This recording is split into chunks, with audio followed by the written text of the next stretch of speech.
Hey, English learners, and welcome back to the English Leap podcast, where learning English is slow, simple, and, well, kind of fun too. I'm Erin.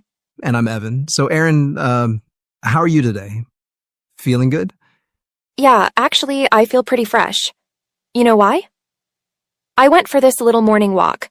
The air was cool, the birds were, singing, and honestly, it gave me such a boost of energy. What about you, Evan? Well, let me think. I didn't really walk anywhere this morning, unless you count the 10 heroic steps from my bed to the fridge. 10 steps? Careful, don't overtrain. My fitness tracker is probably confused like, "Sir, are you alive?" But hey, I did make a healthy breakfast, eggs and fruit. So I guess my fridge is my personal trainer now. That's one way to do it. But you're right. Even small things like a short walk or a healthy meal, they change how we feel during the day.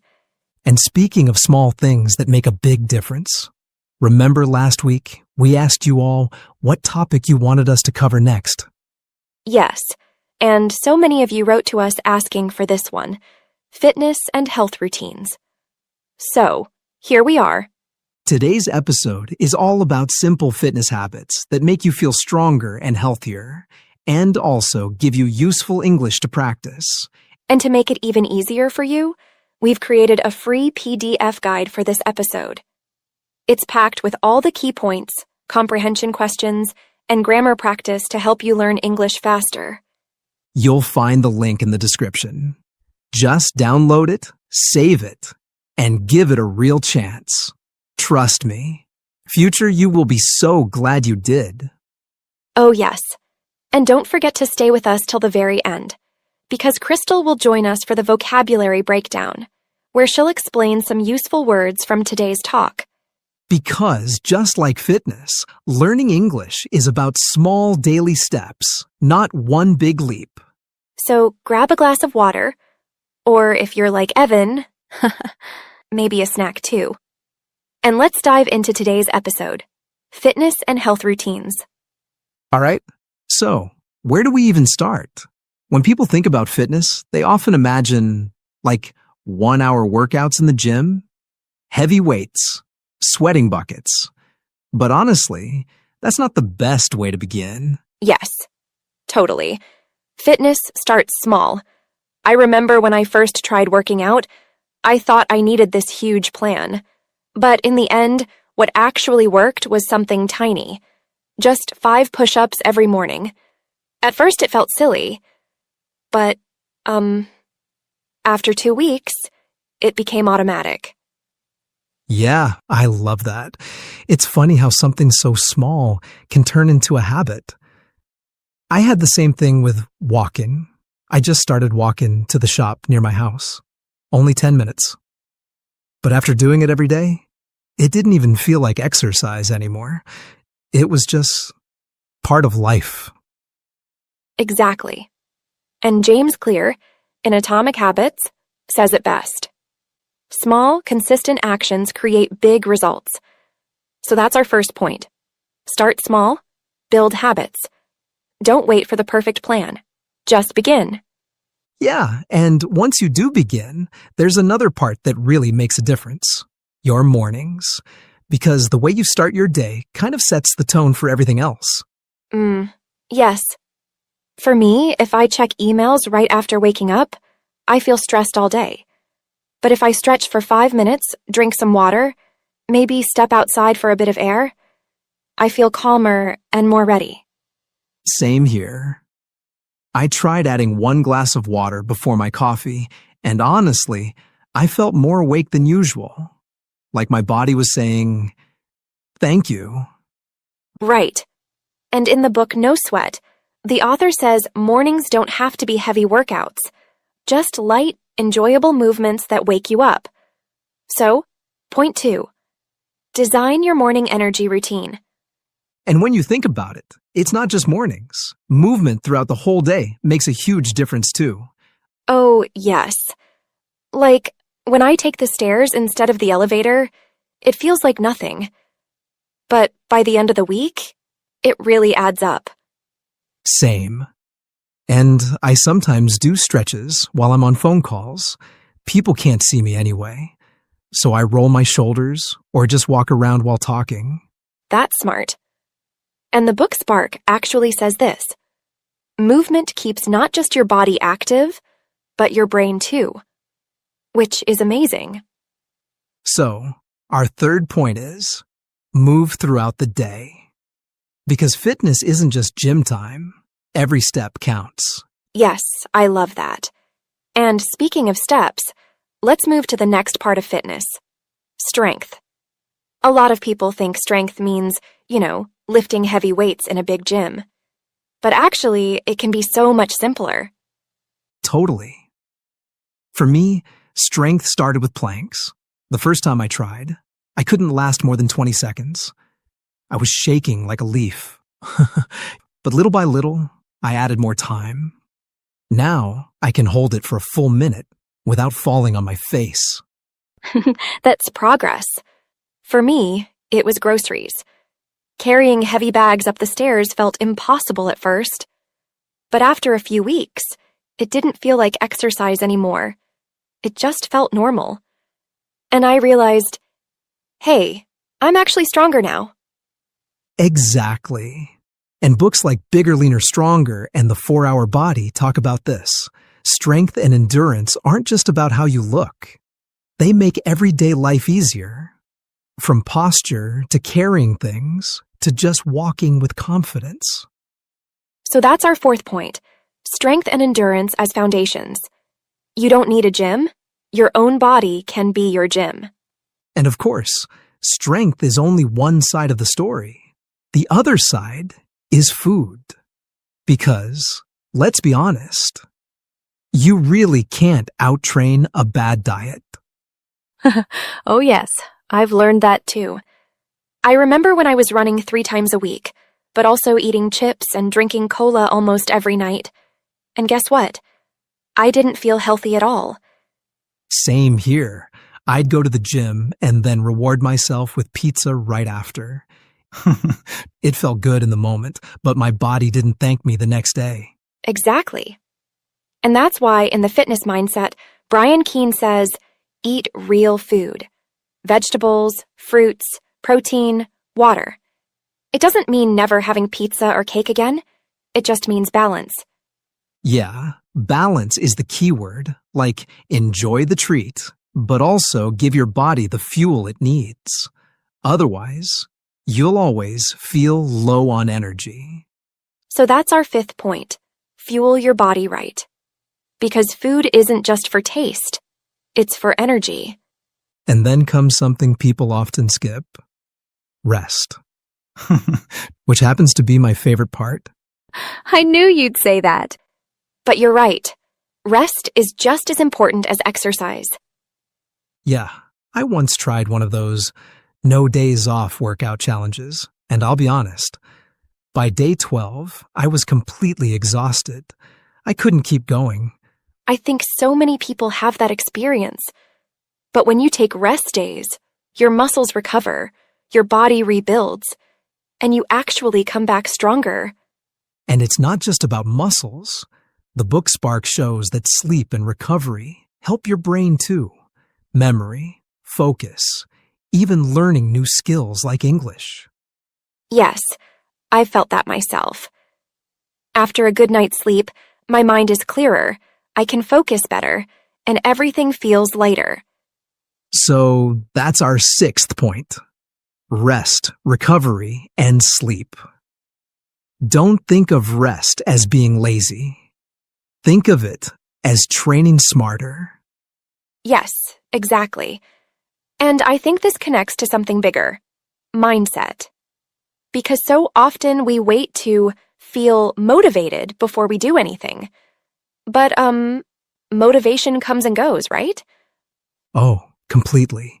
There are mornings when I wake up and think, nope, not today. But if I only exercised when I felt motivated, I'd probably work out once a month. Same here. And that's why discipline is more powerful than motivation. If you say, "Okay, I'll just do 5 minutes," and you keep showing up, it becomes who you are, not just something you do. Yes, that's what the fitness mindset teaches too. Fitness is mental, as much as physical. Discipline is what keeps you moving when motivation disappears. So our 7th point is mindset. Discipline over motivation. Show up, even if it's small. That's what creates long-term change. And speaking of long-term, you know what really matters? Enjoying what you do. Because if your routine feels like punishment, you won't stick to it. Oh yes, I once signed up for a boot camp class. The trainer yelled at us the whole time. I lasted 2 weeks. It just wasn't for me. I can imagine. For me, it was dancing. I joined a Zumba class, and honestly, I didn't even feel like I was exercising. I was just moving and smiling. That's why I kept going. Exactly. And in No Sweat, the author says this: if it makes you smile, you'll keep doing it. So our 8th point is, make it enjoyable and sustainable. Find something you love, and fitness becomes part of your life, not a chore. Now, here's something practical that helps too. Tracking your progress. Yes. I started writing little notes in a journal, like, today I walked for 15 minutes. After a month, I looked back and thought, wow, I've really done this. It was motivating. I had a similar experience with an app. I logged my push-ups every day. Seeing the numbers go up even slowly gave me a sense of pride. And that's the whole point. When you measure, you notice your growth. Books like Atomic Habits and Bigger, Leaner, Stronger really highlight this. So, point 9, track, reflect, and improve. Progress is easier to see when you actually record it. And that brings us to the final point, the bigger picture. Because, really, fitness is not just about the body. It's about your whole life. Yes. When I exercise regularly, I feel more confident at work, more focused when I study, and even calmer when I talk with people. Same here. And the book Spark explains this beautifully. Exercise helps the brain too. It improves memory, focus, even communication. Which means fitness can actually help your English practice. I love that. So our 10th point is fitness for life. It's not just muscles and calories. It's about your mind, your confidence, and your future. Yes, and that's the big message today. Fitness and health routines are not about being perfect. They're about small, daily steps that make your life better. Just like learning English. Exactly. And hey, to make this episode even more useful, we've created a free PDF guide for you. Yes, it's packed with all the key points we discussed today, plus comprehension questions and grammar practice. Everything to help you learn English faster. You'll find the link in the description. Download it, save it, and give it a real chance. Future, you will be so glad you did. And of course, don't go anywhere, because now it's time for one of our favorite parts of the show. Yes, the vocabulary breakdown. And today, Crystal is here to explain some useful fitness and health words from this episode in simple, clear English. All right, Crystal, take it away. Thanks, Erin. Hi, English learners. It's time for our vocabulary breakdown. I'll explain some useful words from today's episode in simple English and give you easy examples so you can use them too. Ready? Let's begin. Heroic, meaning very brave. Example, the firefighter made a heroic rescue. Overtrain, meaning to exercise too much. Example, he hurt his leg because he tried to overtrain. Confused, meaning not able to think clearly.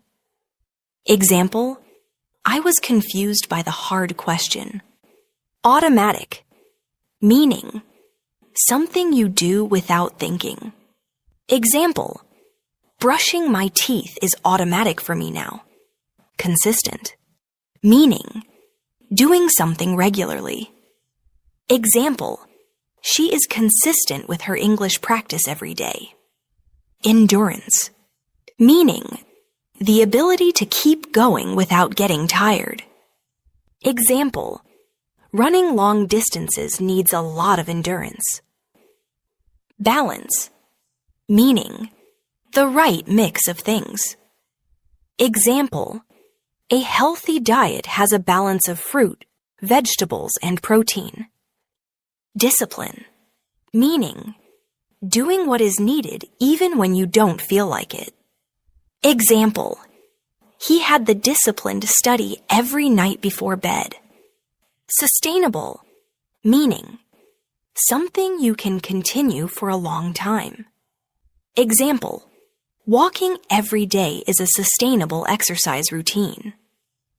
Reflect, meaning to think carefully about something.